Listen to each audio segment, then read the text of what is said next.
Hello and welcome to Mrigashira.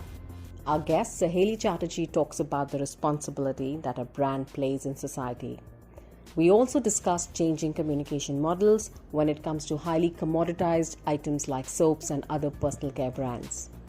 I'm Charu Razada. Stay with me. Gone are the days when glossy ads for that soap or deodorant made us rush to the nearest store. With the consumer being in the driver's seat, they do not like being told what to do or what to buy, or even how to interact with brands. This is partially because social media has completely disrupted the way brands connect with consumers and also ushered in a totally new business model. Digital technologies enable consumers to experience brands in entirely new ways. Secondly, consumers continue to feel one with brands, which make them view every transaction they do as a reflection of them, supporting their own existing value system. So, what do you do when it comes to highly commoditized items like soaps and other personal care products? Let's find out from our guest today on Mrigashira. Welcoming Saheli Chatterjee, an experienced marketing and public relations manager with a demonstrated history of working in the consumer goods industry. Hi, Saheli. Welcome to Mrigashira. Finally, we get to speak. Can't tell you how inspired I've always been with the Vivel Ab Samjhauta Nahi campaign. For many, many years, we've seen the communication around personal care brands like soaps, deodorants was completely reliant on mass media. We see a sharp shift in the last few years. Why the need for bringing in this change? Thanks, Charu, for inviting me. And I think it's excellent that we are having this conversation today because I think with the shifts that are happening, it's a lot more radical. What we've seen years back, where there was, you could pretty much call it a monologue because it is mass media and you're communicating to a large base, not taking away from what mass media is doing or will continue to do. But, the radical shift in technology, visibility, and media. This has given individuals the power to stand up and express their opinions, express their beliefs at a very, very large scale. When you look at that kind of power, for example, if you look at any of the social movements that have happened in the recent past, be it the entire uprising of Me Too, which was a social first aspect, or if you move to things like taking a brand stand or communicating with a brand or calling out a brand. So consumers, stakeholders, everybody is very, very vocal. And there is a huge shift that has happened because the expectation from a brand is no longer that they give only quality products. The expectation has moved beyond as to how they impact society and how do they impact it positively. So this entire aspect of responsible brands is not only how the businesses are shaping up to be, but it is also from an expectation of how the consumer understanding has changed or what the consumers today are expecting brands to do for society, build back better, reset the way they think, and ultimately look at how society is improving. What is the sustainable future looking like? That's a massive shift which has enabled brands to look beyond, just a transactional communication that you would have with consumers. It is more to do with, what the consumer's reality is. Is there any way that a brand can help make that reality a little different, make it more positive, enable and empower in various ways as you go about? Actually, that was also the genesis of this huge shift, which is not only personal care or FMCG, but largely overall everybody is seeing that. Yeah, FMCG joined the race a little later, but moving into sustainable thinking, a positive future, a more purpose-led communication is something that everybody is thinking of, because today that is the need. Simultaneously, you also look at environment replenishment as well as building a social capital. And that is the transformational change that has happened, and that is very rightly pointed out there. And that is where we are heading towards, because it will continue. You've said it very rightly that consumers' expectations have changed. In fact, they are changing and evolving every day. And, And it's not just now, it's been there for a while. And you have different generations looking at things differently. You have the millennials, you have the Gen Z, Gen Y, all of them, it's so difficult to keep up with the definitions. All of them looking at brands in a different way, the consumers, and how difficult or easy is it for a personal care brand to have that two-way conversation? And how has ITC personal care per se risen to the challenge? Conversation or a dialogue is what the basis is for to have a relationship, right? And for a very long time, if somebody asked the question that, who owns the brand, people would look at you puzzled, saying that, what is this kind of a question? Because if you look at the ecosystem that the brand thrives in, it is the company who's made the brand, who's created the brand, but the stakeholders around it, be it its employees, be it the investors, be it consumers, each of them play a role in this brand ecosystem where they are continuously refining the brand journey. They are continuously, knowingly or unknowingly, positioning the brand in a manner that shapes this brand. So from a communication point of view, it's not only the organization or the brand to everybody else, but we are moving into a more participative kind of a dialogue. It is essential for any forward-looking business to routinely collaborate across the network to create these new solutions or innovative communication that bolsters the agility of any organization. So just a case in point from our own organization's aspect, see, ITC is more than 100 years old as an organization.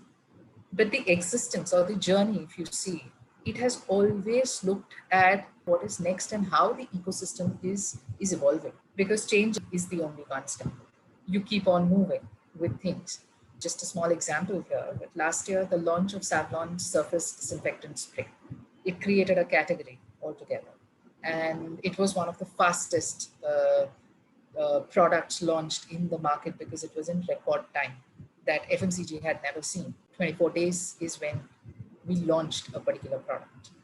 Now the genesis of why this product is needed, it came from consumer interaction. When people started thinking that, okay, these are the things that I need to do. Yes, hand hygiene is being spoken about and hygiene overall is being, routinely encouraged. And that is when in that consumer interaction was when came out, I don't know what to do about the surroundings or the surfaces. It's such a time-taking process. And that is where, that little insight, what created a completely new category where Savlon today leads that entire category of surface disinfectant sprays. So it is a two-way dialogue, but in multiple ways that it is facilitating a change. It is bolstering a new community behavior. The second again was, how Up Samjhauta Nahi came about.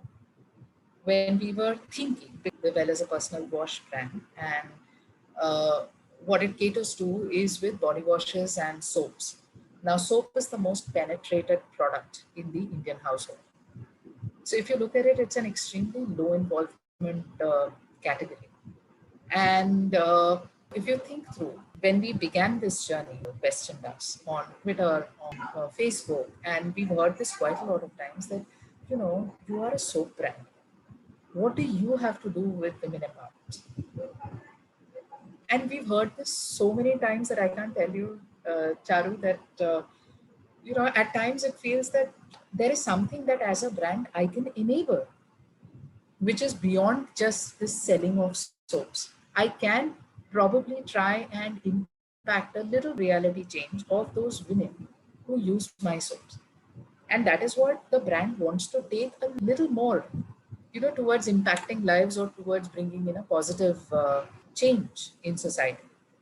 And that is where also when we did Up Samjhauta Nahi, women empowerment again is a space that a lot of brands speak.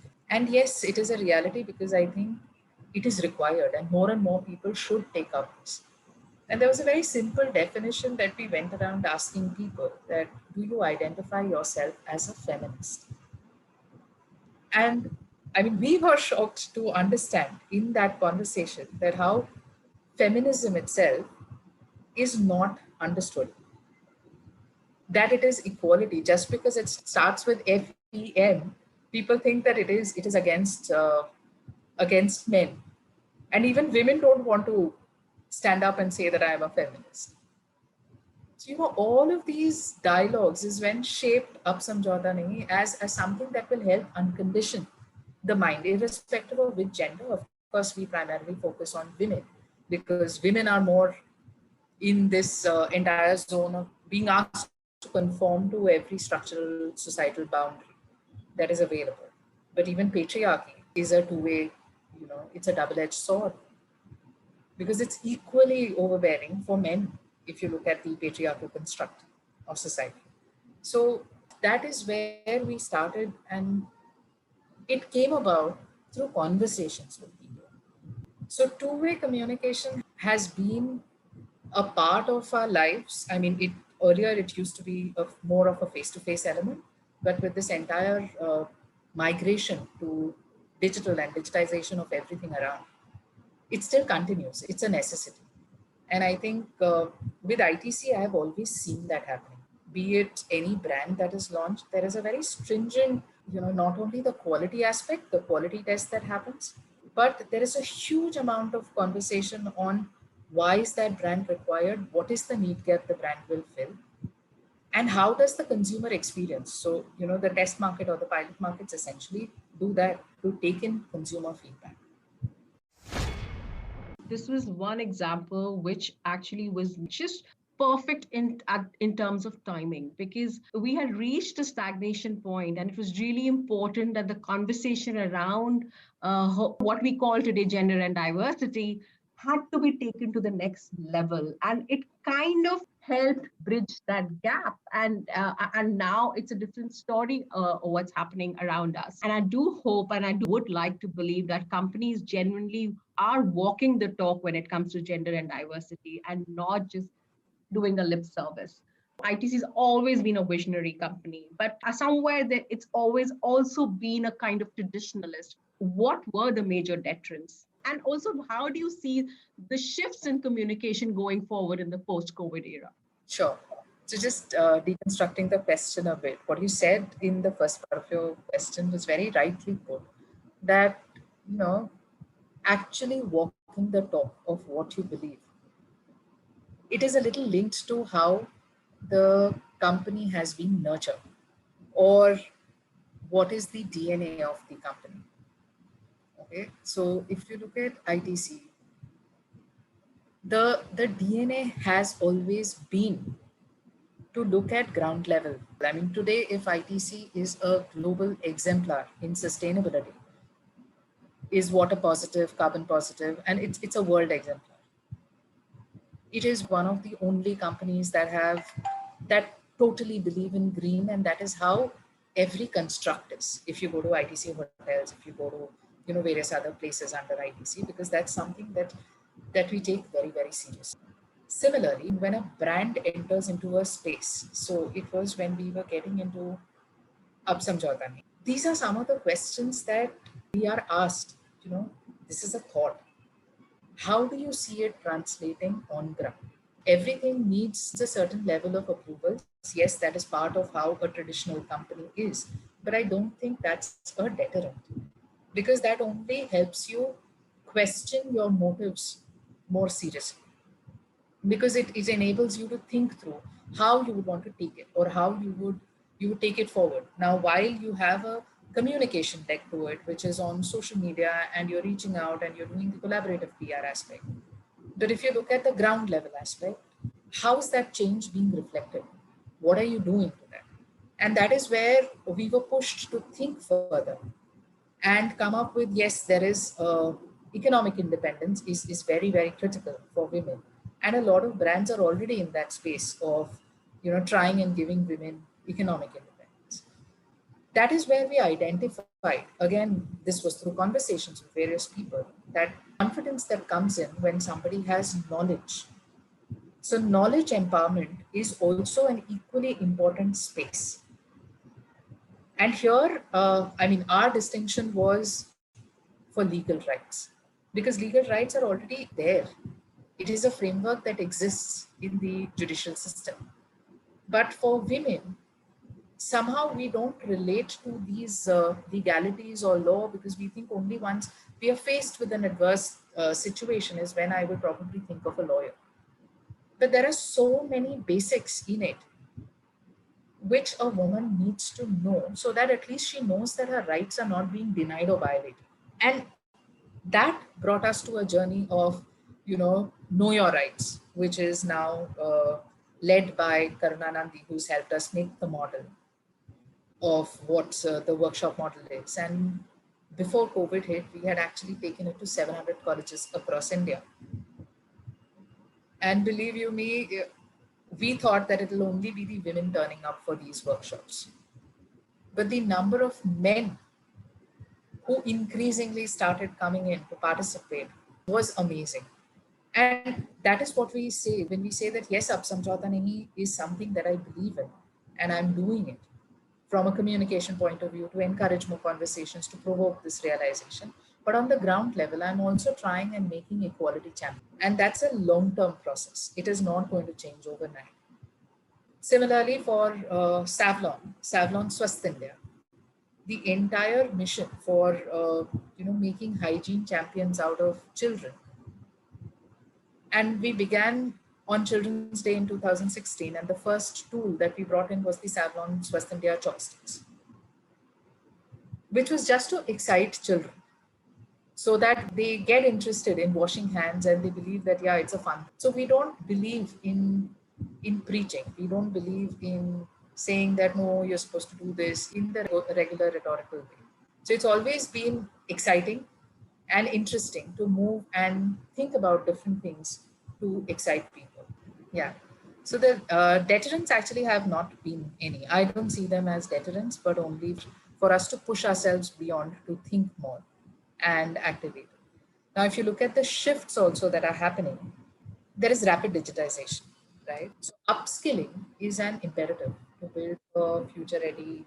And of course, from a communication point of view, it is adaptability, flexibility, and a commitment to continue to communicate through various platforms. So it is no more only news-based, but the focus is now shifting to digital channels, to entire aspect of collaborative PR. And this shift actually, very interestingly, also beckons a new era of safety requirements or brands seeing fakes and counterfeits. So safeguarding privacy and information security. So there is a huge shift from what we were communicating, how we were communicating, to where we are moving next. And it's a very, very exciting process because there is automation. However, there is also this entire aspect of building connections. And how do you go about building those connections in this entire virtual world? So I think that's a shift that we are in right now. Truly in line with what ITC has always believed in, a visionary. And thank you so much for talking to us. Thank you so much, Charu. It was wonderful. Hope you enjoyed listening to Mrigashira, a podcast for communication folks. Do share your suggestions and feedback on mrigashira@digitales.co.in. Have a great week ahead and do not forget to tune in next week. Adios.